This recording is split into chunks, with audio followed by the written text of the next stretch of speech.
ఇక మనము పోయిన మొదటి ఆదివారం ఈ 2025 సంవత్సరాన్ని ఏ రీతిగా సద్వినియోగపరుచుకోవాలో, లేక ఆ సమయాన్ని ఎలాగ వినియోగించుకోవాలో కొన్ని సంగతులు మనం చెప్పుకున్నాం.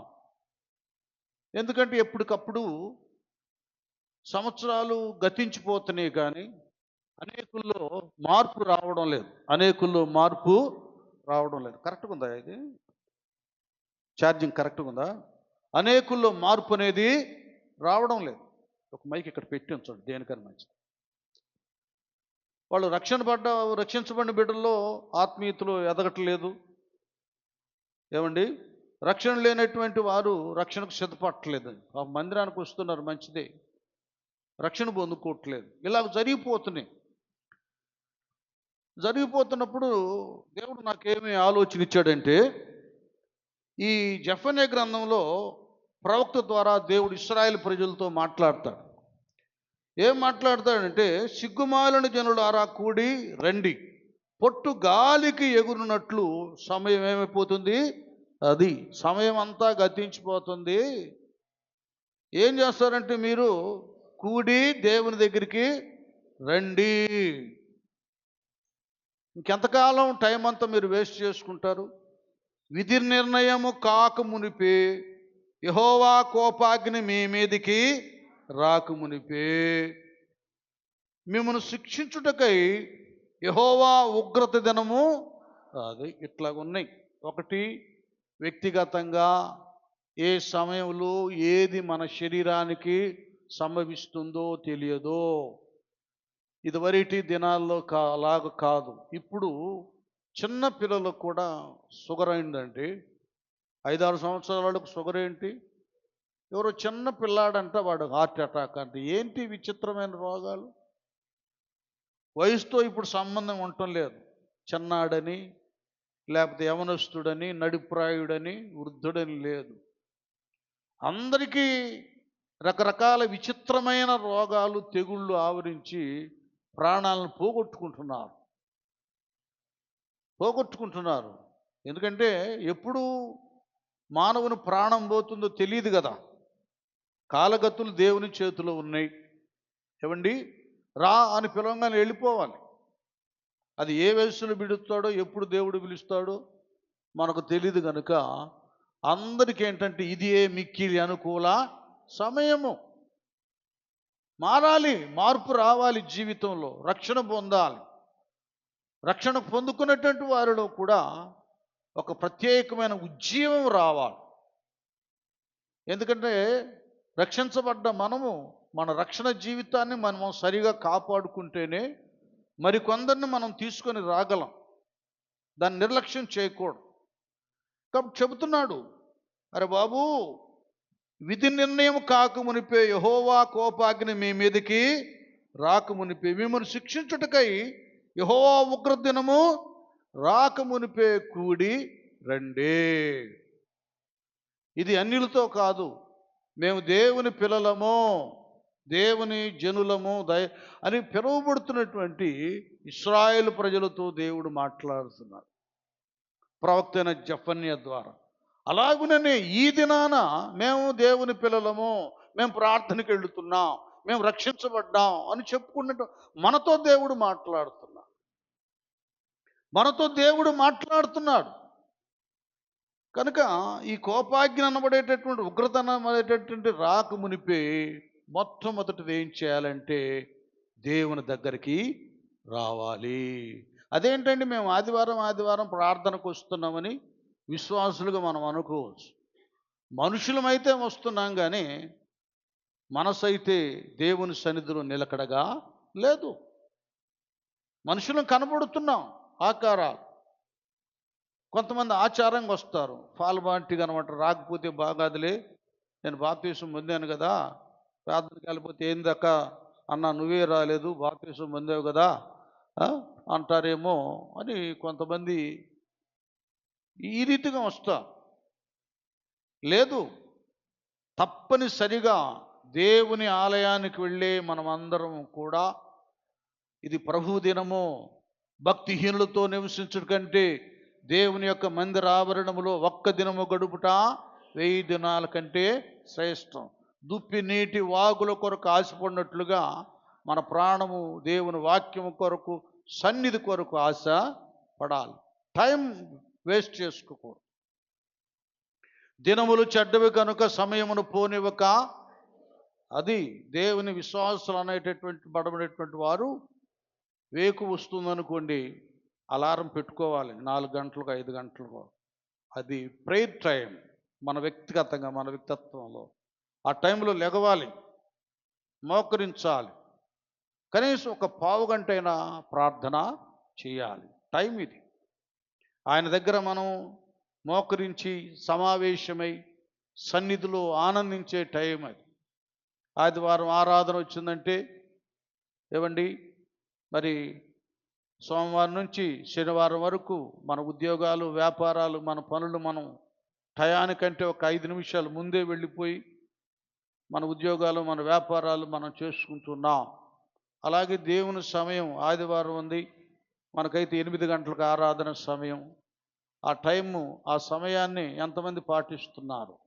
ఆ నియమాన్ని మనం ఎంతమందిని పాటిస్తున్నాం? 10 అనగానే 10ంటికి ఆఫీసులో కనబడాలి, 9 అనగానే 9 గంటలకు కనబడాలి, పిల్లలకి 8 గంటలు అనగానే కాన్వెంట్లో కనబడాలి, గేట్ వేసేస్తారు కదా.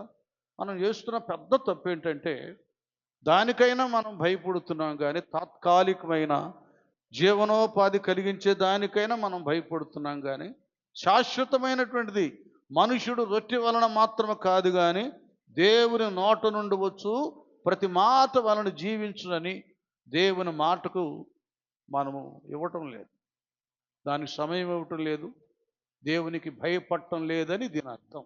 మీరు ఏమైనా అనుకోండి, వాస్తవాలు చెప్తా ఉన్నాను వాక్యాధారంగా. ఏది టైం సెన్స్ ఏంటి పాటించడం? ఏది ఆయన దగ్గరికి వెళ్ళే విషయంలో క్లియర్గా అంటున్నాడు, ఉగ్రత రాకమునిపే కూడి రండి. రావాలి, ఇంకంతే. ప్రతి విశ్వాసి రావాలి. అనేకులు ఎందుకు వారు దేవుని సేవలో సద్వినియోగపరచబడటం లేదు? వారు పాడతారు, ఆరాధన చేస్తారు, ప్రసంగాలు చేస్తారు, లేక వారికి ప్రత్యేక వరాలు ఉన్నాయి. వారు ఎందుకు దేవుని మహిమ కొరకు వారు సాధనాలుగా ఉపయోగపడటం లేదంటే, దేవుడు దర్శించు సమయంలో, దేవుడు మేలుకొల్పే సమయంలో, దేవుడు మాట్లాడే సమయంలో, దైవ ప్రత్యక్షత అనుగ్రహించే సమయంలో దేవుని దగ్గరికి రావడం లేదు. దూత బెతస్తా కోనేట్లో ఎప్పుడైతే నీళ్లు కదిలిస్తుందో, ఎవడైతే అందులో దిగుతాడో ఎట్టి రోగైనా స్వస్థపరచబడతాడు. దూత కోసం వెయిట్ చేస్తున్నారు. దేవుడు ఒక టైం ఇచ్చాడు, నువ్వు వెయిట్ చేయవలసిన అవసరం లేదు. ఆ సమయానికి వెళ్తే చాలు, ఆయన నీతో మాట్లాడతాడు. ఇలాగూ తలాంతులు కలిగిన చాలామంది దేవునికి ఇచ్చే సమయము, దేవునికి ఇచ్చేటటువంటి ఆ తరుణము, వాటన్నిటిని జారు విడుచుకొని దేవుని ద్వారా భాగ్యాన్ని, ఆశీర్వాదాన్ని ఒక సాధనంగా వాడబడేటటువంటి విధానాన్ని వాళ్ళు పోగొట్టుకుంటున్నారు. ఇది ఆది నుండి జరుగుతూనే ఉందండి. ఇక్కడ సొదొమ గొమొర పట్టణములో లోతు భార్య కుటుంబం. లోతు గారు అబ్రహాం గారితో ఉన్నంత వరకు ఆయన గొప్ప సమర్పణ ఏంటంటే, లోతు గారిది నాకు చాలా ఆనందాన్ని కలిగించేది. దేవుడు అబ్రహాం గారిని పిలిచినప్పుడు తన స్వజనులను, సొంత దేశాన్ని, ఇంటిని, అందరిని కూడా వదిలిపెట్టి దేవుని యొక్క పిలుపుకు లోబడి తల వంచి తన భార్యను తీసుకొని శారమ గారిని ప్రయాణం గడుపుతున్నాడు. ఈలోపు వచ్చేసాడు తన తమ్ముడు కుమారుడు, అబ్రహాం గారి యొక్క సహోదరుడు కుమారుడు లోతు. పెదనాన్న నేను కూడా వస్తాను అన్నాడు. అదేంట్రా, అసలు నేను ఎక్కడికి వెళ్ళాలో నాకే తెలీదు, దేవుడు వెళ్ళమంటున్నాను, నేను వెళుతున్నాను నాన్న. ఆయన మాటకు లోబడి, ఆయన మాటలో సత్యం ఉంది, ఆయన మాటలో శక్తి ఉంది, ఆయన మాటలో అన్ని విధాలుగా ఆశీర్వాదం ఉంది కనుక ఆయన ఆజ్ఞకు లోబట్టమే నా కర్తవ్యం, నా డ్యూటీ నేను నిర్వహిస్తున్నాను అని అంటాడు. ఏమండి అని అన్నప్పుడు ఇక వెంటనే లేదు లేదు నాన్న, నేను ఫాలో అవుతాను. మరంత దేవాది దేవుడు నేను పిలిచినప్పుడు ఇంత గొప్పోడువు నువ్వే లోబడ్డావు, నేనేంటి నీ బిడ్డను లోబడకుండా ఉంటావు ఏంటని తన భార్య, లోతు భార్య, పిల్లల్ని తీసుకొని అబ్రహాం ఫాలో అయ్యాడు. ఆమె కూడా, లోతమ్మ గారు కూడా, నీకేం పిచ్చి పట్టిందా, ఆయనేం వెళ్ళిపోతున్నాడు మన ఊరు వాకిలి మొత్తం వదిలిపెట్టి, మనం అత్తెందుకు వెళ్ళాలి అనలా. సరేలయ్యా, బాగుంది, అప్పుడు వరకు బాగుంది. అనుసరించి అబ్రహాం గారిని వెళుతున్నారండి, ప్రయాణం చేస్తున్నారు. అబ్రహాం గారు ఒకవైపు దీవించబడుతున్నారు. గొర్రె మేకలు, ఒంటెలు, ఎడ్లు, దాసీలు అంతా కూడా బహుధనము, ఇదంతా అబ్రహాం గారు విస్తరిస్తున్నారు, దీవించబడుతున్నారు. దాంతోపాటు లోతు కూడా గొప్ప ధనవంతుడు అయిపోయాడు. గట్టిగా చప్పట్లు కొట్టండి. ఈ సత్యాన్ని మన విశ్వాసులుగా చాలామంది అర్థం చేసుకోరు, అనుసరించరు. అందరికంటే చీప్గా, తక్కువగా చూసేది, అంచనా వేసేది ఎవరంటే దేవుని సేవకులను, సేవకురాళ్లను. వాళ్ళు పిలుపు మేరకు దేవుని స్వరం విని దర్శనం, ప్రత్యక్షత కలిగినటువంటి వారై దేవుని పిలుపుని బట్టి వాళ్ళ సేవకు వచ్చారు. వాళ్ళు ఏదో ట్రైనింగ్లు అయ్యి 4 మాటలు నేర్చుకొని నేను ప్రసంగం చేయగలను అనే ఉద్దేశంతో వచ్చిన వాళ్ళు కొంతమంది ఉంటారండి. అది అట్టాగే ఉంటుంది. ఆ సేవ ఫలించదు, ఆత్మీయత రాదు. నిన్న మనం చూడండి, ఒక మహాసైన్యం, ఒక 50-60 మంది ఉంటాం, పైకి వెళితే ఎట్లుంది, ఎర్ర సముద్రం 2 పాయలైన తర్వాత ఆనందించారు ఇశ్రాయేలు ప్రజలు. అట్లాగుంది ఆ సంతోషం. ఆ సంతోషాన్ని ఎవరు తీసుకురాలేరు, పిలువబడిన వారు తప్ప. దేవుడు ఎన్నిక చేసుకున్న వారిలో ఒక ప్రత్యేకత ఉంది. ఆయన దేవుడి సెలక్షన్ ఇది. దైవ సేవకుడు, సేవకురాలు సెలక్షన్ ఏంటంటే, దేవుడు ఎన్నిక చేసుకొని ప్రత్యేకంగా పిలిచి, పేతురు, యాకోబు, యోహానులను మీరు మీ వలలు విడిచిపెట్టండి, నేను మిమ్మలను మనుషులు పట్టే జాలరులుగా చేస్తానన్నట్లు పిలుచుకుంటాడు సేవకులు. అంతేగాని వాళ్ళు ఏదో ఆవేశాలతో వచ్చేది కాదు. అబ్రహాముతో కలిసి లోబడినప్పుడు లోతు బహుగా దీవించబడ్డాడు. మీరు కూడా, నేనేదో నన్ను గురించి పొగుడుకుంటానికి, డబ్బాలు కొట్టుకుంటాను చెప్పట్లేదు. బైబిల్లో ఉన్న నియమాన్నే మీ ముందు పెడుతున్నాను. నేను కూడా నా సంగతి మీకు తెలుసు. వాళ్ళు నన్ను పొగడాలి, నన్ను గొప్ప చేయాలి, నన్ను పిలవాలి, నన్ను ఎంతో ఉన్నతంగా ఎంచాలి అని నేను ఎప్పుడు కూడా ఆశించను, కావాలని నేను కోరుకోను. దేవుడు ఇచ్చిన పనిని చేయటమే నా పని. ఆయన ఏం చేశాడో, ఆ పని ఏం చెప్పాడో అది చేయటమే. విన్నా వినకపోయినా, నాకు వందనాలు చెప్పినా చెప్పకపోయినా, నన్ను గౌరవించినా గౌరవించకపోయినా కదా, మీరు సహకరించినా సహకరించకపోయినా నా డ్యూటీ నేను చేస్తా. అది దేవుడు నన్ను 1984లో పిలిచాడు, అప్పటి వరకు అదే చేస్తున్నాను. అప్పటి వరకు నన్ను చిన్న చూపు చూసిన వారు ఉన్నారు, తేలిగ్గా అంచనా వేసిన వారు ఉన్నారు. ఆయనేముందలే, ఈమైతే భలే అని నన్ను తక్కువ చేసి పిలుపు తలుపు లేని వారిని గొప్ప చేసిన వాళ్ళు కూడా ఉన్నారు. ఐ డోంట్ కేర్, నేను దాన్ని పట్టించుకోను. నా పని ఏదో నేను చేస్తాను. నేను మీకు ప్రేమతో చెప్పేది ఏంటంటే పగవాడు లెక్కలేనని ముద్దులు పెడతాడు. నీ ఆత్మీయ జీవితం పతనం చేయాలనుకున్న వాళ్ళు లేనిపోయిన చాడీలు, ఒట్టి మాటలని చెప్తారు. ఎందుకంటే వాడు బ్రతుకులే సరిలేవు. నేను ఏం గ్రహిస్తున్నానంటే, ప్రస్తుత సమాజంలో ఒక దీవెన లేని వారు, వాళ్ళ కుటుంబమే సరిగా ఉండదు, దుర్మార్గతలో, భ్రష్టత్వంలో ఉంటుంది. ఒక ఆత్మీయ ఫలింపు కానీ, ఏ విధమైన ఫలభరితమైన జీవితాలు ఉండవు. వాళ్ళ మాటలను నమ్మి వాళ్ళని అనుసరించే అంత గొప్పగా పిలువబడిన దేవుని సేవకుడు, సేవకురాలను వాళ్ళు ఫాలో అవ్వరు, వినరు. ఇంకంతే వాళ్ళ మాట. వాళ్ళు ఏదైనా చెప్పినా కూడా తిరస్కరిస్తారు, వ్యతిరేకులు అవుతారు, దూరం అయిపోతారు. అది మీకే నష్టం. మీ జీవితాల్లోనే ఒక దీవెనకరమైన వాటిని దూరం చేసుకుంటున్నాం.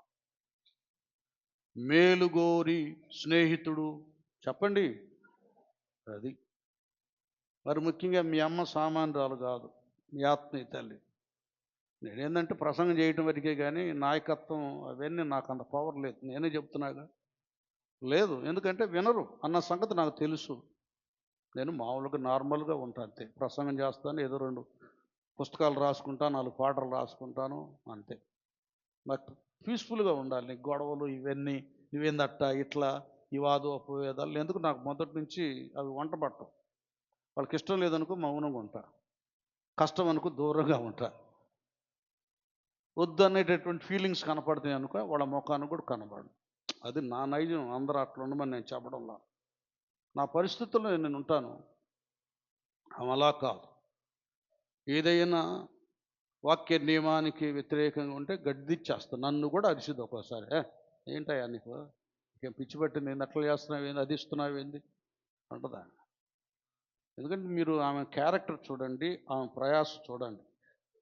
ఈ రోజున ఇంతమంది రామిరేడు తోట నుండి రాగలుగుతున్నారంటే మరి అక్కడ ఉన్న వారికి, ఆరంభం నుండి ఉన్న వారికి, ఇప్పుడున్న బిడ్డలు కూడా తెలుసు. ఆ రోజుల్లోనే ఒక 20 సంవత్సరాల క్రితమే ఆమె బిఎస్ఎన్లో ఆ కొత్తపేటలో అక్కడ వర్క్ చేస్తా, నేను వెళ్ళాను ముందు. నేనేం చేస్తా వాళ్ళ మధ్యలో, అప్పుడు పరిస్థితి చాలా భయంకరంగా ఉంది గుంటూరు వారి తోటలో. అలాంటి పరిస్థితి అది. ఆ సమయంలో ఆమె వెళ్ళిపోయింది. ఆమెను కూడా చాలామంది చాలా చాలా రకాలుగా భావించారు. వెళ్ళి కష్టపడి ఆ బిడ్డలను సంపాదించుకుంది.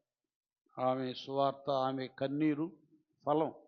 ఇంతమంది ఈ సంఘానికి సపోర్టుగా నిలబడుతున్నారంటే రామరెడ్డి తోట బిడ్డలు, ఆ తల్లి కన్నీరు ప్రయాస. ఇది మీరు ఎవరైనా అర్థం చేసుకుంటున్నారా? అరిసింది అనుకుంటున్నారు కదా మీరు. ఆ అరుపులో ఆశీర్వాదం ఉంది. ఆమె లేదు కాబట్టి చెబుతున్నా. నేను ఆమె పొగట్లా. ఆమె భర్తగా నేను కళ్ళారా ఆమె అనుభూతిని నేను చూస్తున్నాను. నా కళ్ళతో నేను చూస్తున్నా. ఇంత పెద్ద గిల్డింగ్ రిటైర్ అయిపోయిన తర్వాత ఆ డబ్బులు తీసేసుకుంటే ఒక్క మాట అన్నా, దేవుడి పని కానియ్యా. ఎవరన్నా అట్లా అంటారా స్త్రీలు? నేను చాలామందిని చూస్తున్నా. నేను ఇస్తా, నాకు చందా అంటది ఒక తల్లి. ఎందుకంటే ఈయన 500 ఇస్తాడు, ఈమె ఒక 100 ఇచ్చిద్ది అనమాట. ఏడ 500 ఇస్తాడు అని నాకు ఇస్తలాగంటది. అది ఆడోళ్ళు అంటే మీరు అందరు కాదులేండి. అది చాలా ఆమెలో చాలా త్యాగం ఉంది, సమర్పణ ఉంది, పరిశుద్ధత ఉంది, నిష్ఠా నియమం ఉంది, కన్నీటి ప్రవక్తిని ఆమె. ఆ మాట మీరు వినాలి. నేను చెప్తున్నానుగా, వినండి. ఇంకంతే. కొట్టినా కూడా పడండి. మీరు ఎంత దీవించబడతారు అప్పుడు మీరు సాక్ష్యం ఇస్తారు. అప్పుడు మీరు సాక్ష్యం ఇస్తారు. కొంతమంది బోగస్ వ్యక్తులు ఉన్నారు, వాళ్ళ బ్రతుకులే సరిలేవు. వాళ్ళ ఫ్యామిలీని చూడండి ఎంత శాపగ్రస్తంగా ఉంటుందో. అలాంటి దరిద్రుల్ని మీ ఇంట చేర్చుకుంటే దరిద్రమే మిగిలింది మీకు, అంతే, ఇంకేం మిగలవు. నీతిమంతుని చేర్చుకున్నవారు చెప్పండి, ప్రవక్తను చేర్చుకున్నవారు అబ్రహాముతో ఉన్నంత కాలం లోతు చాలా దీవెనకరంగా ఉన్నారు. అంతవరకు బాగుందా? ఎప్పుడైతే ఆ గొర్రెల కాపరులకి ఈ గొర్రెల కాపరులు తగువైపోయి మనం సపరేట్ అయిపోదాం అని అనుకున్నారో, వేరైన తర్వాత లోతు బ్రతుకంతా తారుమారైపోయింది. సొదొమ గొమొర్రా చూపులకి కదా, ఏదైనా మనం వలె యెహోవా తోట వలె మంచిగానే ఉంది, కానీ ఆ మనుషులు దుష్టులు, దుర్మార్గులు, పాపాత్ములు సొదొమ గొమొర్రా ప్రజలు. చిన్నగా ఇక వాళ్ళ సహవాసం ఎక్కువైపోయింది లోతమ్మ గారికి. పట్టు చీరలు, నగలు, పెత్తనాలు, హోదాలు, ఆ పంచాయతీ చప్టా దగ్గర లోతు గారు కూర్చుంటాం, అక్కడ ఆయనకి ఏదో పదవులు రావడం, అది ఇదై చివరికి ఎంత వట్టుగా అయిపోయిందంటే ఇంకా దాన్ని విడిచిపెట్టలేనటువంటి స్థితి, ఆ కట్టు బంధకం వాళ్ళకి ఏర్పడింది. నేను చాలా ఉంది దాని గురించి చెప్పుకుంటూ వెళ్తే. నేను ఒక్క మాట మీకు చెప్తాను. ఒక్కసారి మీరు ఆదికాండం 19వ అధ్యాయంకి వెళ్ళిపోండి నాన్న. 19వ అధ్యాయం ఇక అయిపోయింది. ఏది సొదొమ గొమొర్రా చరిత్ర క్లోజ్ కాబోతుంది. దేవుడు దాని మీద తన ఉగ్రతను పంపించబోతున్నాడు దేవుడు. ఆ సమయంలో ఇలా అబ్రహాం గారు ప్రార్థన బట్టి అన్ని విషయాల్లో దేవుడు లోతును కాపాడుకుంటూనే వస్తున్నాడు. ఆదికాండం 14లో ఈ సొదొమ గొమొర్రా ప్రాంత ఆ ప్రజలని ఒక 4-5 దేశ రాజులు ఏకమైపోయి వాళ్ళని కొల్లగొట్టి దోచుకొని ఆస్తులను, ధనాన్ని, అలాగే స్త్రీలను, పిల్లలను తీసుకొని వెళ్ళిపోయారు. అలాంటి సమయంలో కూడా అబ్రహాం గారికి తెలిసినప్పుడు తన ఎంట అలవర్చబడినటువంటి 318 మంది కదా అలవర్చబడినటువంటి దాసులతో వెళ్ళి వేల మందిని జయించి మరలా ఆ స్త్రీలను, ఆస్తులను తీసుకొచ్చి మరి సొదొమ గొమొర్రా వారికి అప్పగించినట్లుగా మనం ఆదికాండం 14లో చూస్తూ ఉన్నాం. మీరు వినండి, అర్థం చేసుకోండి. ప్రార్థనా పరులు అనబడేవారు మనకు అండగా ఉన్నంత వరకు మనం ఏ విషయంలో భయపడవలసిన అవసరం లేదు. వారిని కూడా మనం వినియోగించుకోవాలి. నిన్న ఒక సంఘటన జరిగింది. నేను ఒకటే చెప్పాను, అయ్యా మన దగ్గర ప్రార్థన చేసేటటువంటి బ్రదర్స్, సిస్టర్స్ ఉన్నారు. ఒక 10 మందిని మనం ఇంట్లో సమకూరుద్దాం, మనం అందరం ప్రార్థన చేద్దాం. అందులో ప్రవక్తలు ప్రవచిస్తారు. అసలు ఏంటి వాతావరణం, గృహ వాతావరణం ఏంటో వాళ్ళకి తెలిసిపోతుంది. వాళ్ళని మనం ఉపయోగించుకుందాం, వాళ్ళ వరాన్ని మనం సద్వినియోగపరుచుకుందాం, మన కుటుంబాలకు మేలు తెచ్చుకుందాం. అది ఎప్పుడైనా వాళ్ళ పేదోళ్ళైనా, మనకేమీ పెట్టలేని పరిస్థితులు ఉన్నా ప్రార్థన పరులైనటువంటి వారితో మనం స్నేహ సంబంధాలు కలిగి ఉండాలి. ఆ సమయాల్లో వాళ్ళని పిలిపించుకోవాలి, ప్రార్థనలు చేయించుకోవాలి. అబ్రహాము ఒక ప్రవక్త, ఆయన ప్రార్థనా పరుడు. అంటాడుగా, ఆయన నీ కొరకు ప్రార్థన చేస్తాడని. అలాంటి ప్రార్థనా పరుడితో ఉన్నాడు గనుకనే లోతు ఆ సొదొమ గొమొర్రాని కొందరు రాజులు దోచుకొని వెళ్ళినప్పుడు ఆయన సహాయం ద్వారా అవన్నీ మరలా విడిపించబడ్డాయి. నీతిమంతులు సహవాసం మనకు చాలా చాలా అవసరం అనే మాట మీరు ఎప్పుడు మర్చిపోవద్దు. మీకు ప్రార్థన పరులు కావాలి. వాళ్ళకి బాగా ప్రార్థన చేసేవాళ్ళు, నిష్టగా ఉండేవాళ్ళు ఎట్లా ఉంటారంటే కరెక్ట్గా ఉంటారు. వాళ్ళ మాట కూడా ఏదైనా తేడా వాళ్ళ కంటికి కనబడితే మనల్ని గద్దిస్తారు. నేను పిలిచేవాడిని కానీ ఊరకు అరుస్తూ ఉంటుంది ఆమె. నేను పిలిచేవాడిని కానీ ఆయన ఏంది ఊరకు కోపపడుతూ ఉంటాడు. కోపంలో పాపం లేదు వాళ్ళ కోపంలో హానెస్ట్, నీతి ఉంది, యథార్థత ఉంది. నానా ఇవన్నీ కూడా మీరు కొద్దిగా గమనించాలి భక్తి జీవితంలో, లేకపోతే మీరు చాలా పోగొట్టుకుంటారు. ఆల్రెడీ కొందరు తమ వ్యక్తిగత అజ్ఞానాన్ని బట్టి పోగొట్టుకున్నారు. సంఘాన్ని, సేవకురాల్ని పోగొట్టుకొని పాపం నష్టానికి సిద్ధంగా ఉన్నారు. ఒక్కొక్క మెట్టు ఎక్కుతున్నారు, నష్టపు మెట్టు. ఇక్కడ దేవుడు 18వ అధ్యాయంలో అబ్రహామును దర్శించాడు. గుడారాన్ని దర్శించి మళ్ళీ అయ్యా మరల నెక్స్ట్ ఇయర్ మరి శారమ ఒడిలో బిడ్డ ఉంటాడు, వాగ్దాన పుత్రుడని, ఆ నిర్ణయ కాలంలో ఇది నేను జరిగించబోతున్నానని దేవుడు మాట్లాడాడు. అది కొన్ని సంఘటనలు జరిగినాయి, ఇప్పుడు సమయం లేదు. ఇంకా వెళ్ళిపోతూ ఉంటే వెంటబడ్డాడు. ఏంటయ్యా పరిస్థితి ఏంటి, మా మా మా వాడి పరిస్థితి, లోతు పరిస్థితి, సొదొమ గొమొర్రా పరిస్థితి ఏంటంటే, ఏముంది వాళ్ళు చాలా భయంకరులు, దుష్టులని తెలిసింది. అసలు వాళ్ళ పరిస్థితి ఎట్లా ఉందో చూడటానికి వెళ్తూ ఉన్నాం మేము. సొదొమ గొమొర్రా పరిస్థితి అంటే ఇంక ఎంటబడతా ఉంటాడు అబ్రహాం గారు, అయ్యా అక్కడ 50 మంది నీతి మంత్రులు ఉంటే రక్షిస్తావా, ఇంతమంది ఉంటే రక్షిస్తావని ప్రార్థన. ఇది జ్ఞానం అర్థమవుతుందా? ఎందుకు మనకు ప్రార్థన పరుడు అవసరం? వీళ్ళలో నేను అంటే పొగట్టం కాదు, రాజాన్ని మెచ్చుకుంటా. ఆయన ఎప్పుడు మిమ్మల్ని ప్రవక్తను తీసుకెళ్ళి 7 వారాలు, సేవకులు తీసుకెళ్ళి 7 వారాలు ప్రార్థన పెట్టిస్తున్నారు. నేను చెప్తున్నాను, ఎప్పటికీ ఎన్నటికీ నీతిమంతుల ప్రార్థన వ్యర్థం కానే కాదు. నీతిమంతు ప్రార్థన దేవుడు ఆలకిస్తాడు, అది వ్యర్థం కాదు. ఇంకంతే. నేను మీకు చెప్తున్నా, కొంతమందికి భోజనాలు పెట్టాలేమో, చందాలు ఇవ్వాలేమో కదా. ఈ బ్యాచ్ కూడా ఉంది. ఈ భోజనాలు ఎవడికి కావాలి చెప్పు? వాళ్ళ భక్తులు వాళ్ళ వరాన్ని సద్వినియోగపరుచుకోవాలి. వాళ్ళకి ఇళ్లల్లో ఫుడ్ లేదే. ఇదివరకైతే ఇంటికి వెళ్ళి చేసుకోవాలి. ఇక్కడి నుంచే వెళ్తా ఒక ఫోన్ చేసి ఆన్లైన్లో చేయగానే టకబామంట తీసుకొచ్చాడు, పడేస్తాడు వేడి. నేను అందరూ చెప్తున్నాను, మాకు భోజనాలు పెట్టాలని, చందాలు ఇవ్వాలని ఇవన్నీ మీ మైండ్లోంచి తీసేసుకోండి. మాకు మీరు కావాలండి, మీ డబ్బులు వద్దు, మీ భోజనాలు మాకు వద్దు. తినలేక చస్తున్నాం, తినలేక అడబడేస్తున్నాం. ఎవరికి ఇవ్వాలని చూస్తున్నాం. అట్లా చేశాడు దేవుడు మమ్మల్ని. దరిద్రులు ఎవరు ఇక్కడ ఎవరు లేరు అక్కడ. అన్నీ సమృద్ధికి ఇచ్చాడు. మేమందరం సంఘ పెద్దలం కానీ ప్రవక్తలు కానీ మేము కోరుకుంటుంది ఏంటంటే, వెళ్ళి మా సహోదరులు సమస్యలు ఇరుకుల్లో ఇబ్బందుల్లో ఉన్నవారు వారి కొరకు మేము ప్రార్థన చెయ్యాలి. చప్పట్లు కొట్టండి. ఆ కుటుంబాలకు దీవెన తీసుకొని రావాలి. ఇదే మా ఆశగానే. వాళ్ళు ఎంత ఇస్తారు ఈ కౌంట్ మాకొద్దు. ఎంతమంది వస్తారు అనే కౌంట్ ఉంది మాకు. రావాలి. అది నానా ఏం పెట్టుకోవద్దు, పిలవండి మీరు మమ్మల్ని, మేము అంత వచ్చేస్తాం. 10 మంది కావాలనంటే 10 మంది వస్తాం. మీరు వద్దులేండి సిస్టర్స్ కావాలంటే సిస్టర్స్నే పంపిస్తాం. ఈ ఇంట్లో ప్రార్థన మాత్రం జరగాలి. ఒంట్లో ఉన్న దరిద్రం వదిలిపోవాలి. చీకటి పారిపోవాలంటే వెలుగుమయమైన నీతిమంతులు నీ ఇంట్లో కాలు పెట్టాలి. పెట్టిపోదు. యేసు రక్తమే చేయం. ఇంకెంట పడుతున్నాడు అబ్రాం గారు. అయ్యా అంతమంది ఉంటే ఎంతమంది ఉంటారంటే ఎంట పడ్డాడు. సరే ఆ విజ్ఞాపన చేసి చేసేసాడు. వాళ్ళు వెళ్ళిపోయారు. దేవుని దూతలు సొదొమ గోమోరకు వెళ్ళారు. ఎందుకంటే కేవలం ఈయనే, ఈ ప్రార్థనే అడ్డుపడింది.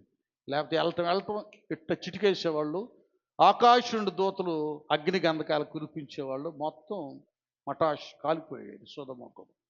కేవలము ఒక నీతిమంతుని, ఒక భక్తుని ప్రార్థన, ప్రవక్త ప్రార్థన ఉగ్రతను అలాగూ కొంత సమయము ఆపేసి. అర్థమవుతుందా మీకు? బైబిల్ చదవండి. అబ్రాం గారి గురించి తెలుసుకోండి బాగా.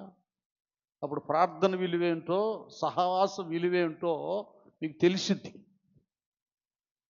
మీకు తెలుస్తుంది. ఎన్ని మీరు సంవత్సరాలు గడుస్తుండగా ఈ మూర్ఖులుగా అజ్ఞానంగా ప్రవర్తించొద్దు. ఆమె మెహర్బాను కోసం, ఈయన మెహర్బాను కోసం, గొప్ప కోసం వాళ్ళు భక్తిహీనులైన శాపగ్రస్తులైన ఎంట చేర్చుకుంటే ఆ దరిద్రం అంతా మీ ఎంట ఉంటుంది. వాస్తవం నేను చెప్తున్నాను నీకు అంతే. చాలా కష్టపడ్డాడు అబ్రహాం. అప్పుడు వెంటనే నాన్న ఇప్పుడు చదువురా 19:14 ఇప్పుడు చదవాలి. ఆదికాండం. లోతు బయటకు వెళ్ళి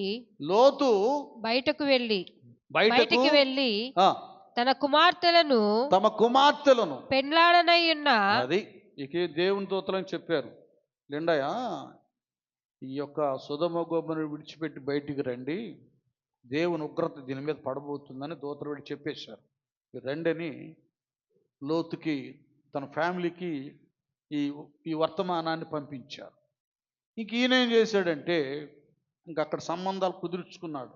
వాళ్ళ కుమార్తెలకు పెళ్ళాడనై ఉన్నటువంటి అల్లులతో చెబుతున్నాడు, వీళ్ళని కూడా రక్షించుకుందాం అనే ఉద్దేశంతో చెప్తా ఉన్నాడు. లెండి ఈ చోటును విడిచిపెట్టి రండి. యెహోవా ఈ పట్టణమును నాశనము చేయబోచున్నాడని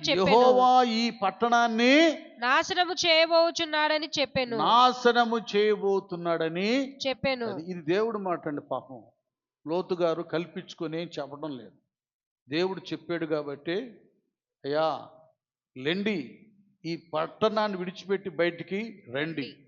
ఎందుకంటే మనం అటు బయటికి సురక్షితమైన స్థానాలకు వెళ్ళేది యెహోవా ఈ పట్టణాన్ని నాశనము చేయబోతున్నాడు. నెక్స్ట్, అయితే అతడు తన అల్లుళ్ళ దృష్టికి ఎగతాళి చేయువాని వలె నుండెను. ఎట్లా ఉన్నాడు? ఎగతాళి చేయువాని వలె జోకర్ అయిపోయాడు వాళ్ళ దృష్టికి. ఈయనేంది ఎంత ఉన్నతమైనటువంటి సొదొమ గొమొర పట్టణాలు అయితే చూడు, సస్యశ్యామల దేశం అంటారే, ఎన్ని పంటలు, ఎన్ని మంచి బిల్డింగులు, కుటుంబాలు తినటం త్రాగడం, చాలా హ్యాపీగా ఉన్నారు. అసలు ఇలాంటి పట్టణం నాశనం అయిపోవడం ఏంటి అని వాళ్ళు ఎగతాళి చేస్తున్నారు లోతు గారిని. ఇది ఇప్పుడు ప్రస్తుతం కూడా జరుగుతుంది. ఏది లోకస్తుల్లో కాదు, విశ్వాసుల్లో కూడా. ఒక అభిషిక్తులు, దైవ సేవకులు, సేవకురాళ్ళు చెప్పినప్పుడు వీళ్ళకి జోక్గా ఉంటారు. ఆయనకేం పని లేదు చెబుతూ ఉంటాడు. ఆయనకేమీ లేదు ఆవేశం ఎక్కువ లేదు నాన్న. దేవుడు అంతరంగంలో ఒక భారము బాధ్యత పెట్టినప్పుడు వాళ్ళు అలాగే మాట్లాడతారు మన క్షేమము కొరకు. లోతు గారు అలాగే చెబుతున్నాడు, ఒక భారంతో బాధ్యత లెండి, ఈ చోటును విడిచిపెట్టి రండి, యెహోవా దీనిని నాశనము చేయబోతున్నాడు అన్నప్పుడు వాళ్ళు నవ్వుతున్నారు. చెప్పాను, విశ్వాసులు కూడా నవ్వేవాళ్ళు ఎక్కువైపోయారు, లోబడే వాళ్ళు లేరు, ఇప్పుడు శూన్యమైపోయి. ఇంకా లోకస్తులంటే చెప్పనవసరం లేదు. ఇప్పుడు పాప బంధకం, లోకాశ అట్లా ఆవరించింది వాళ్ళు. వాళ్ళు ఎందుకు మారు మనసు పొందుతారు, ఎందుకు బాప్తీసాలు పొందుతారు, రక్షించబడి దేవుని మందిరంలో ఉంటారు. వాళ్ళకి రూపాయి సంపాదించాలని ఆశ ఎక్కువైపోయింది. కానీ సమయం గతించిపోతూ ఉంది. ఈ లోకం ఎప్పుడు పతనం అయిపోద్దో, నా ప్రాణం ఎప్పుడు పోద్దో, యేసయ్య ఎప్పుడు వస్తాడన్న ఆలోచన వాళ్ళకి ఎందుకు వస్తుందండి? డబ్బు ఆలోచన, లోకాశ ఆలోచన తప్ప ఇట్లాగైపోయింది. చాలా కష్టతరంగా ఉంది లోకం. నెక్స్ట్ దాన్ని చదవండి. తెల్లవారినప్పుడు ఆ దూతలు లోతును త్వరపెట్టి లెమ్ము, ఈ ఊరి దోష శిక్షలో నశించిపోకుండా నీ భార్యను ఇక్కడ నున్న నీ 2 కుమార్తెలను తీసుకొని రమ్మని చెప్పిరి. చూసారా, వీళ్ళు తడవు చేస్తుంటే బలవంతంగా దూతలే బయటికి తెచ్చారందా. ఆ పాయింట్ చదువు. ఇక్కడ అతడు తడవు చేసెను. అప్పుడు అతని మీద యెహోవా కనికరపడుట వలన, గట్టిగా చప్పట్లు కొట్టండి, అతని మీద యెహోవా కనికరపడుట వలన ఆ మనుషులు అతని చేతిని అతని భార్య చేతిని అతని 2 కుమార్తెల చేతులను పట్టుకొని వెలుపలకు తీసుకొని వచ్చి ఆ ఊరి బయట నుంచిరి. అది గట్టిగా ఇంకోసారి చప్పట్లు కొట్టండి. ఇప్పుడు మీకు క్లియర్గా అర్థమయ్యేటట్టు నేను చెప్తున్నా, వినండి. ఇది అబద్ధం కాదు. లోతు కొరకు అబ్రహాం ప్రార్థన చేస్తూనే ఉన్నాడు. సపరేట్ అయిపోయినా, ఆయనకున్న ఆస్తి ఐశ్వర్యం తీసుకొని వెళ్ళిపోయినా లోతు, అబ్రహాం గారు మాత్రం మనసంతా ఆయన మీదే ఉంది. నా కొడుకు ఏం చేస్తున్నాడు, వాళ్ళ భార్య పిల్లలు ఏం చేస్తున్నారు, నా దగ్గర ఉంటే అబ్రహాం గారి దగ్గర నిత్యం హెచ్చరిస్తూ ఉండేవాడు. నిత్యం కూడా, లోతు ఇలాగ నాన్న, ఇలాగ ఉండాలిరా, ఇలాగ ప్రార్థన చేసుకోవాలిరా. లోతుకి ఒక ఘనమైనటువంటి స్థితి స్థానం ఉంది తెలుసా? అది పేతురు గారు చెప్తాడు. నీతిమంతుడు అంట. ఎవరైనా నీతిమంతుడు. మనసును చంపుకొని ఉన్నాడు సొదొమ గొమొర్రాలో. ఆ నీతి స్థానాన్ని కల్పించింది, తీసుకొచ్చింది ఎవరై అంటే వాళ్ళ డాడీ, పెద్ద డాడీ.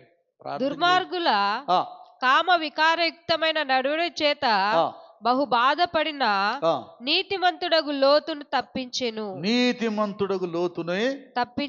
గట్టిగా ఆ నీతిమంతుడు వారి మధ్యను కాపురముండి తాను చూచిన వాటిని బట్టి వినిన వాటిని బట్టి వారి అక్రమమైన క్రియల విషయములో దినదినము నీతిగల తన మనసును నొప్పించుకొనుచు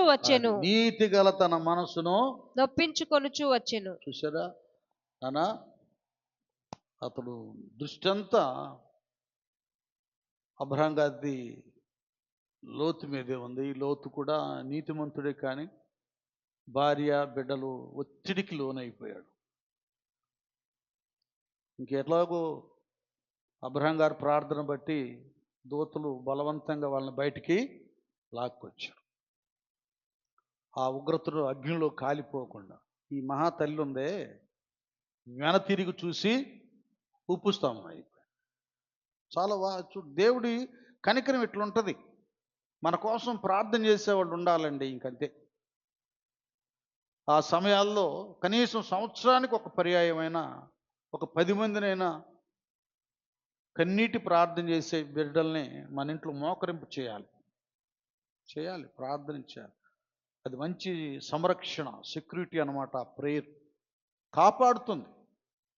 మన ఇంటి చుట్టూ, యోబు ఇంటి చుట్టూ దేవుడు కంచె వేసినట్టుగా దూతలను మన ఇంటి చుట్టూ అలాంటి కావలిని దేవుడు ఏర్పాటు చేస్తాడు. ఇది ఈ సంవత్సరం ఇది తెలుసుకోండి. మీరు అందరూ పెట్టించేసేయండి, ఏర్పాటు చేయండి. 1 గంటను పెట్టండి, ప్రార్థన చేయించండి. డబ్బులు, చందాలు వీటి మాత్రం అస్సలు మీ దృష్టిలోకి రానివ్వద్దు. మనుషుడు రొట్టె వలన మాత్రం కాదు కానీ దేవుని నోట నుండి వచ్చు ప్రతి మాట వలన జీవించు. ఇంత పెద్ద సంరక్షణ వస్తుంది కేవలం అబ్రహాం గారి ప్రార్థన బట్టి వాళ్ళు సురక్షితంగా బయటికి రాగలిగారు. కానీ ఇక తర్వాత వాళ్ళు ఏదేదో చేసుకున్నారు, అది మనకు అవసరం లేదు ప్రస్తుతం. కనుక దేవుడు రండి అని చెప్పినప్పుడు రావా. మనం ఇన్ని తెలిసి కూడా ప్రభు దినాన్ని వ్యర్థం చేసుకుంటే ఎలాగ మీరు చెప్పండి నాన్న, చెప్పండి. అన్ని తెలిసి కూడా ఏది నన్ను పాడుకున్నాం, ఎరిగి నేను చెడిపోతున్నాని. ఎందుకు ఎరిగి కూడా మనం చెడిపోతాం. ఈ సంవత్సరం చెప్పేది ఏంటంటే పోయిన సంవత్సరంలో చేసినట్లు మీరు చేయొద్దు. ఇంకంతే. ప్రతి ఒక్కరూ దేవుని దగ్గరికి వెళ్ళటానికి ఆతృత పడండి, సిద్ధపడండి. బాగా చక్కగా లేకవండి, ఉదయాన్నే ఇక వేగు ప్రార్థన అయిపోద్ది కదా, మంచిగా స్నానం చేసేయండి, టీ తాగండి. లేకపోతే మరి 8 గంటల నుంచి 11 దాకా ఉండలేను అనుకున్న వాళ్ళు లైట్గా టిఫిన్ చేయండి. ఒక తండ్రిగా, ఒక సంరక్షకుడిగా నేను చెప్తా ఉన్నాను. ఎందుకంటే అస్సలు వైద్యశాల దేవుని మందిరం, అసలు పోషణ అనుగ్రహించేది దేవుని మందిరం, బుద్ధి జ్ఞానాలు సర్వసంపదలు దేవుడి మందిరం ఉన్నాయి. ఆ శాలరీ ముందు తెచ్చుకుందాం, నీ శాలరీ తర్వాత సంగతి. దేవుడిచ్చే జీతం మన ప్రయాస వలన అది పొందుకుంటానికి మీరు ఎంత దూరంలో ఉన్నా నేను చెప్తున్నాను, 8 లోపు రండి అని దేవుడు చెప్పిన మాటకు లోబట్టానికి మోకరించండి. ఇంకంతే.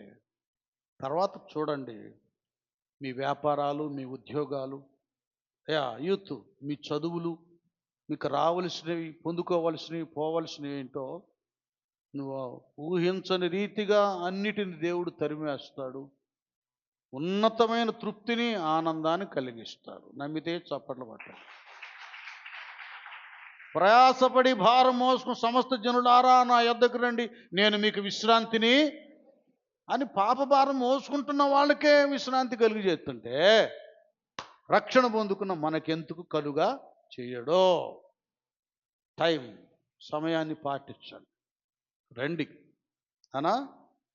ఇక మనం చెప్పుకున్నాయి, 1 రమ్మంటున్నాడు ఆయన సంధికి, 2 సాత్వికులు అవ్వమంటున్నాడు, తర్వాత 3 దేవుని న్యాయ విధులు. అదేగా న్యాయబద్ధంగా బ్రతకాలి రక్షణ పొందుకున్న వాళ్ళు. భార్య బిడ్డలకు చేయవలసిన న్యాయం ఆయన చేయాలి, అలాగే భర్త పిల్లలకు చేయవలసిన న్యాయం సహోదరి చేయాలి. అలాగే రక్షణ పొందుకున్నప్పుడు విశ్వాసిగా నీ ధర్మం న్యాయం ఏంటో అది పాటించాలి. దేవుని మందిరంలో సంఘ పెద్దగా నీ న్యాయాన్ని నువ్వు పాటించు, చేయవలసిన న్యాయం చేయి సంఘానికి. మరి ఇవన్నీ ఉన్నాయి, ఇవన్నిటిని కూడా మనం ఫాలో అవ్వాలి, అప్పుడు న్యాయవంతులు అవుతాం. యోబు ఎందుకు అంతగా దీవించబడ్డాడంటే యథార్థవంతుడును న్యాయవంతుడై ఉన్నాడు కనుకనే దేవుడు బ్లెస్ చేశాడు ఆయన కష్టార్జితాన్ని. కాబట్టి న్యాయంగా ఉండాలండి. అంటే ఇంకోటి కూడా మళ్ళీ కొద్ది చెప్తున్నా, అంటే నేను మిమ్మల్ని కానుకలకి దశమ భాగాలకు ఒత్తిడి చేయట్లేదు. కానీ విజయవాడ వెళ్తుంది ట్రైను లేకపోతే బస్సు, మధ్యలో నంబూరు కాకాని వచ్చిందిగా. అలాగే విశ్వాస యాత్రలో భక్తి జీవితంలో బ్రతకడానికి దేవుడు సెలవిచ్చిన వాటిని ఒక్కొక్కటి మేము చెప్పాలి.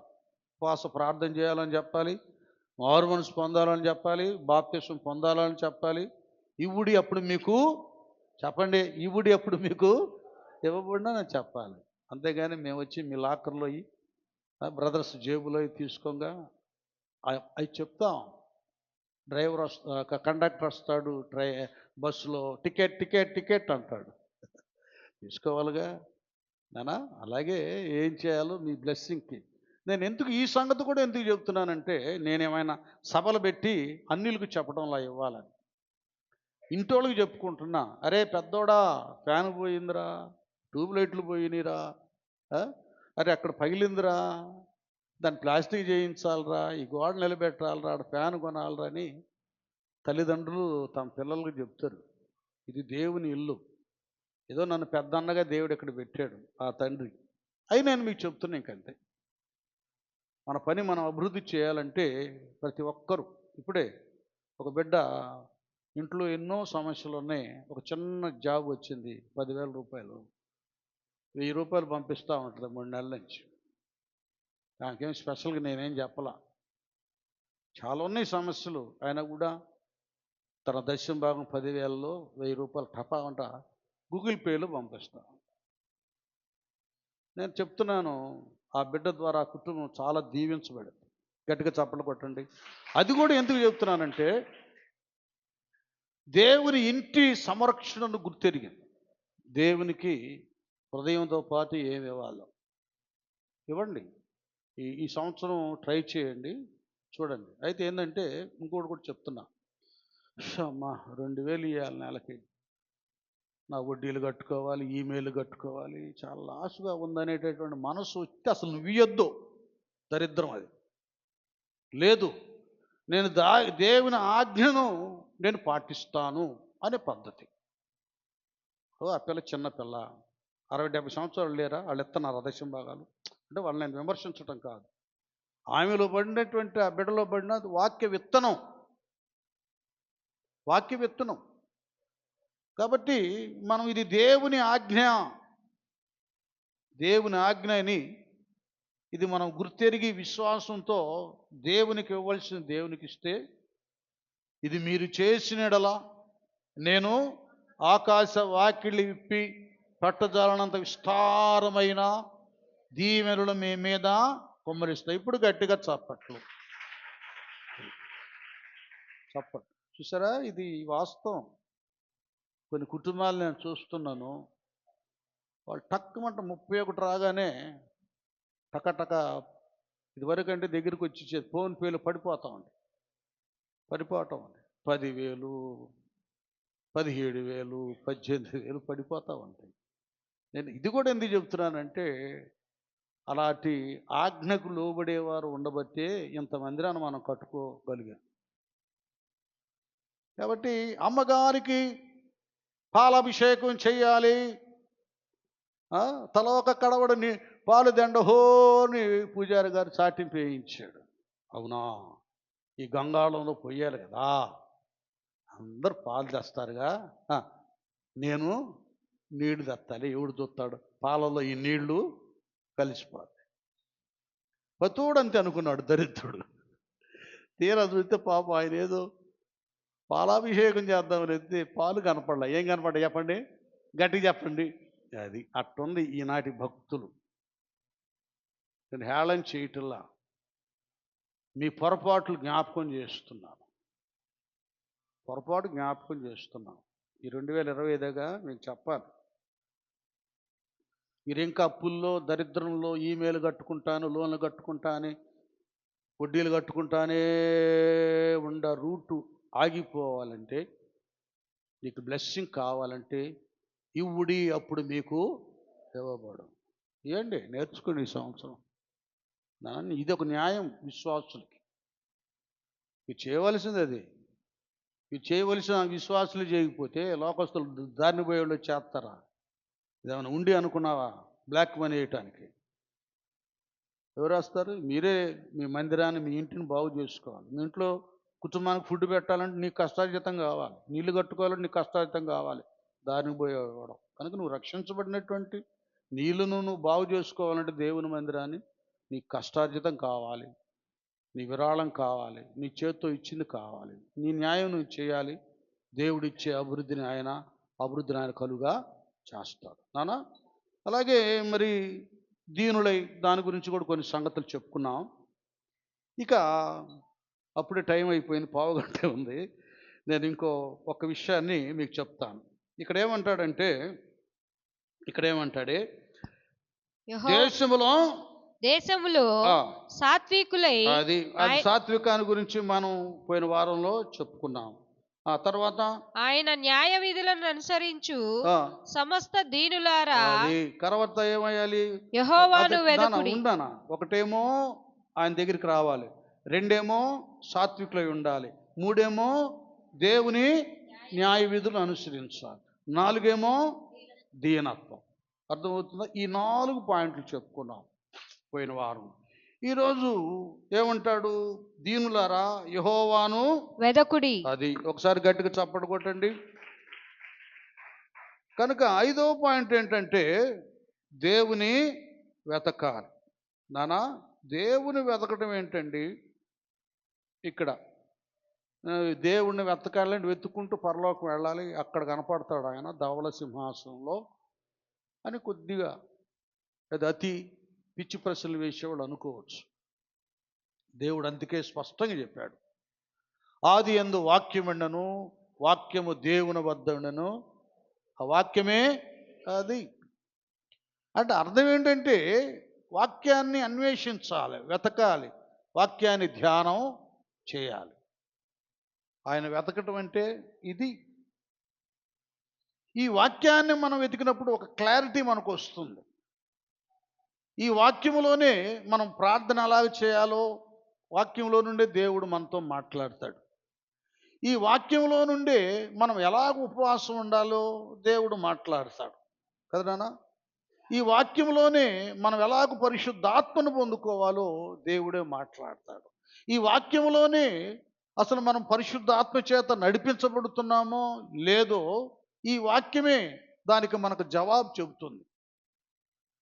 చూడండి, ఈ వాక్యం ద్వారానే మనం బలపడతాం, పవిత్రపరచబడతాం, స్థిరులమవుతాం, నమ్మకంగా ఉంటాం, యథార్థంగా ఉంటాం, మహాభక్తులం అయిపోతాం.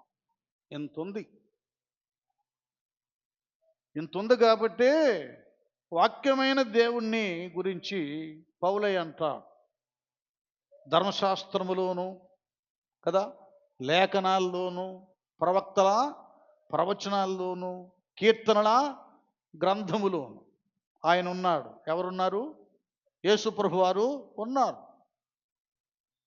అన్నిట్లో ఆయన ఉన్నాడు. మోషే అంటాడు, నాలాంటి ప్రవక్తను ఆయన పుట్టించబోతున్నాడు.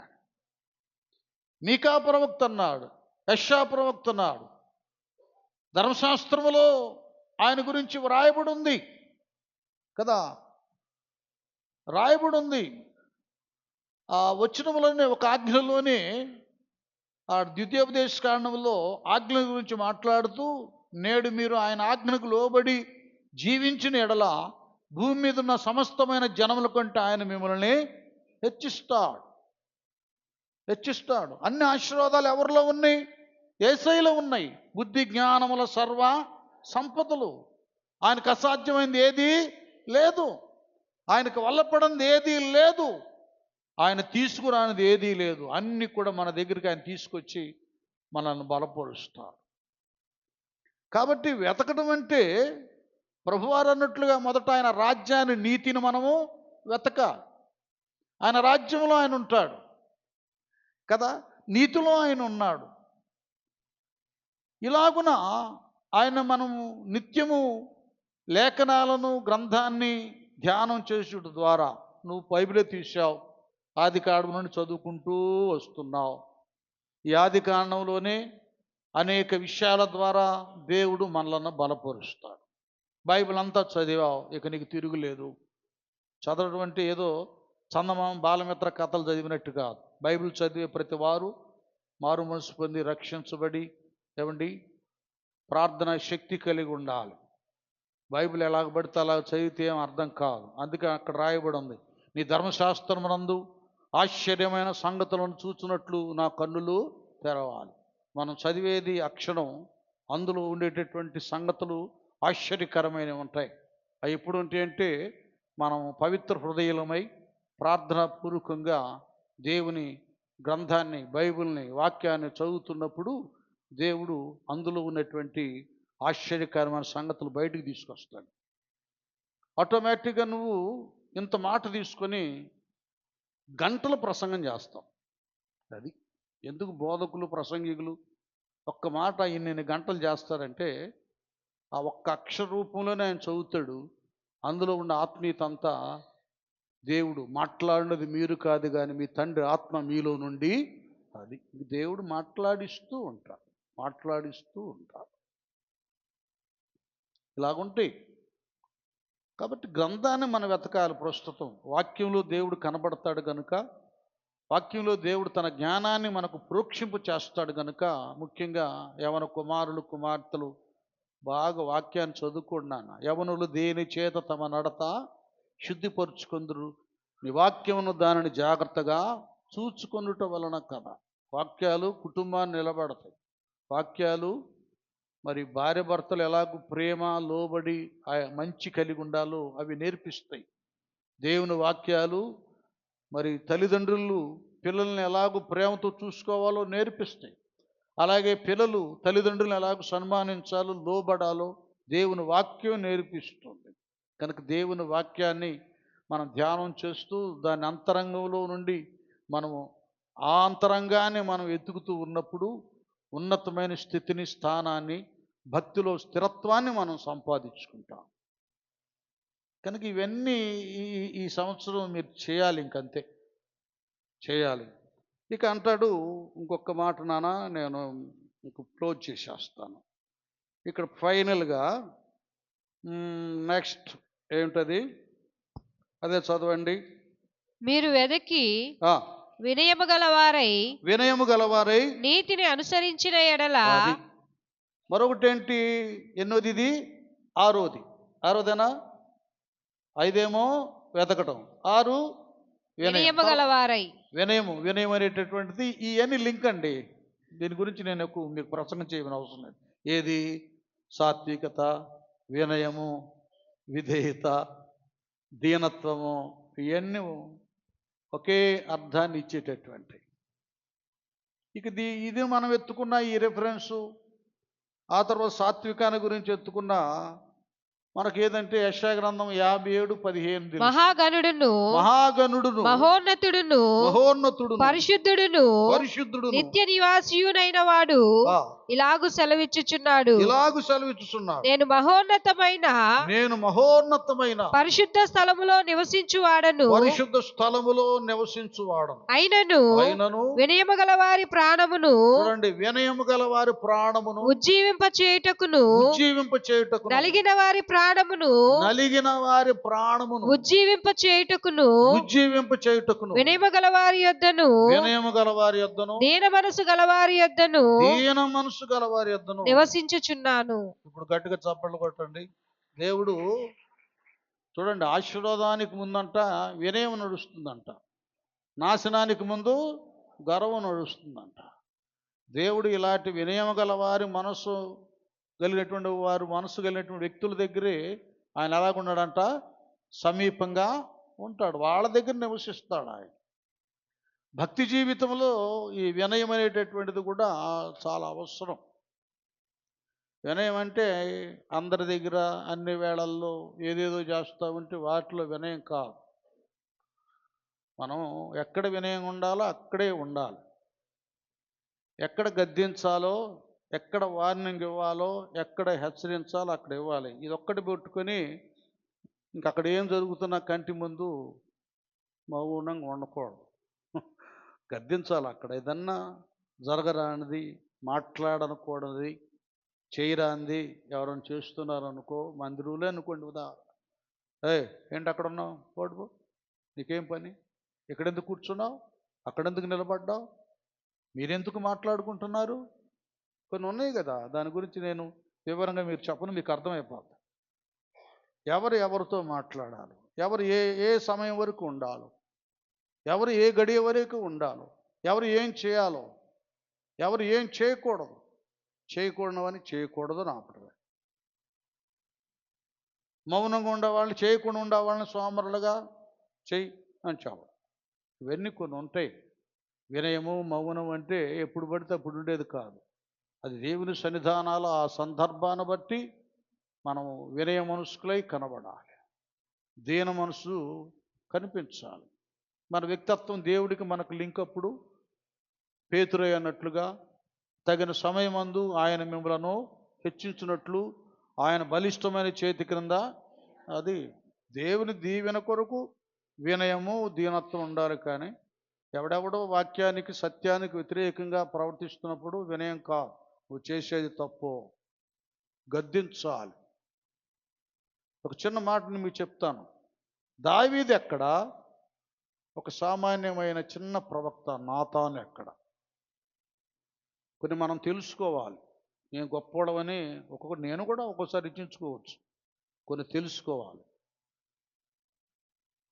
దావీదుని సరి చేయటానికే ఇది అవమానపరచటానికి కాదు, నాతాను ప్రవక్త. ఎందుకంటే దావీదు దేవునికి దేవునికే గట్టిగా, అది అలాంటి దేవునికి హృదయానుసారుణ్ణి దేవునికే దూరం చేస్తే ఎట్లా అండి? ఇది న్యాయమా? నువ్వు నేను కూడా టాలెంట్ ఉంటుంది చాలా మందిలో.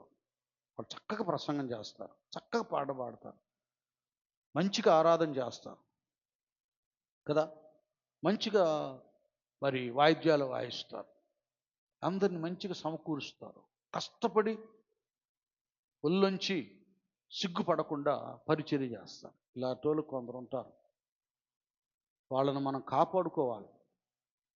వాళ్ళు ఏదన్నా త్రోవ తప్పినా, తప్పులు చేస్తున్నా, అవిధేయతగా ఉన్నా వాళ్ళని సరి చేసుకోవలసిన బాధ్యత పెద్దలైనటువంటి మనందరి మీద ఉంది. ఎందుకంటే వాళ్ళు అలాగే ఊవిలో ఉండి అవిధేయులుగా ఉంటే కొంతకాలాన్ని దేవుడు విడిచిపెడతాడు, సౌలుని విడిచిపెట్టినట్టు. నష్టపోతారు వాళ్ళు.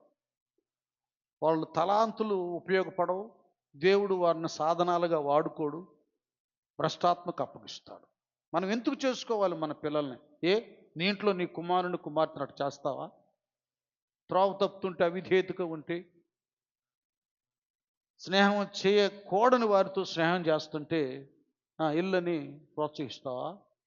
ఎంత కట్టుదిట్టంగా ఉంటాం, ఎంత శోధిస్తాం, ఎంత వెంబడ పెడతాం, ఎంత అరుస్తాం, ఎంత కేకలేస్తాం మనం వాళ్ళ గురించి. మీరు అర్థం చేసుకోండి. మన కుటుంబ వ్యవస్థే చిన్న భిన్నం కాకుండా, నా పిల్లాడు గొప్ప చదవరి, వాడు ఉన్నతమైన హోదాలో ఉన్నవాడు, వాడు చదివి వెళ్ళటమే కష్టమైతే తాను దూరం కంతలేదు కానీ మెడకొక డోలు అంటారే. నేను అందరికి విద్యార్థులకి, నా కుమార్తెలుగా, నా మనవరాళ్ళుగా, కుమారులుగా చెప్తున్నాను, మీరు చదువుకుంటున్నారా, అది ఇంజనీరింగ్ కోర్స్ అయినా, డాక్టర్ కోర్స్ అయినా, మరో కోర్స్ అయినా, చక్కగా దాని మీద దృష్టి పెట్టండి, దేవుని వాక్యం మీద ధ్యానం ఉంచండి, ప్రార్థన. ఇది మీరు ఒక స్థానం దేవుడు మీకు కల్పించేంత వరకు ఈ స్థితిలోనే మీరు ఉండండి. నేను డైరెక్ట్ చెబుతున్నా, లవ్వులని, ఫ్రెండ్షిప్ అని, తొక్కని తోటకూరని, చెత్త వేషాలు ఏగాకండి, చస్తారు. మీరే వెళ్ళలేరు, మీ కుటుంబ ఆర్థిక పరిస్థితి సరిగా లేదు, ఫీజులు కట్టలాగా చస్తున్నారు, యూనిఫామ్ కనలాగా చస్తున్నారు. మళ్ళీ నువ్వు ఇది ఒకటి పెట్టుకుంటే, తాను దూరం కంతలేదు కానీ మెడకాక డోలు, వెళ్తానికి లేదు దిక్కు అక్కడ. ఇది వేసుకుంటే మెడకి ఎట్లా వెళ్తాం? ఇవి యవన బిడ్డలను దినాల్లో నాశనం చేస్తుంది ఫ్రెండ్షిప్, లవ్. ఈ మొబైల్లో పిచ్చి పిచ్చి కిట్లు బొట్లు ఫ్యాషన్లు ఏదేమి ఉన్నాయి కదా, ఫేస్బుక్లు బోసు సర్వనాశనం చేస్తున్నాయి. వాటిని ఎంతవరకు ఉపయోగించుకోవాలో అంతవరకు ఉపయోగించుకోండి. మీ జీవితాలు పవిత్రంగా కాపాడుకోండి. ఒక సాక్ష్యాన్ని కలిగి ఉండండి, ఇంకంతే. మీరు మీ దృష్టి అంతా దేవుని వైపు ఉంటే ఆ దృష్టిని దేవుడు చక్కగా చదువు మీద పెట్టిస్తాడు, ప్రార్థన మీద పెట్టిస్తాడు. చదువైనాక నేను అమ్మా నాన్నకు సపోర్ట్గా ఉండాలని ఉద్యోగం మీద పెట్టేస్తాడు. ఉద్యోగం అయినాక ఆకు వాడక తన కాలమందు, అది ఏం కావాలో పెళ్ళో మరొకటో అది ఆయన చేసేసుకుంటాడు, ఇంకంతే, తెలియకుండా అయిపోతుంది. కాబట్టి మనకు వార్నింగ్ ఎవరు మనకి ఇచ్చినా మనం బాగోవాలని కానీ చెడిపోవడానికి కాదు. కొన్ని వినయంగా ఉన్న వార్నింగ్ మన మీద పడాలి. పెద్దలంగా మేమందరం సహోదరులు పెద్దవాళ్ళు ఉన్నారు, వాళ్ళందరూ ఆ వార్నింగ్ మీకు ఇవ్వకపోతే మీరు క్రమబద్ధంగా ఉండరు కదా. గద్దింపు, శిక్ష, హెచ్చరిక లేకపోతే మీ జీవితాలు పవిత్రంగా ఉండవు.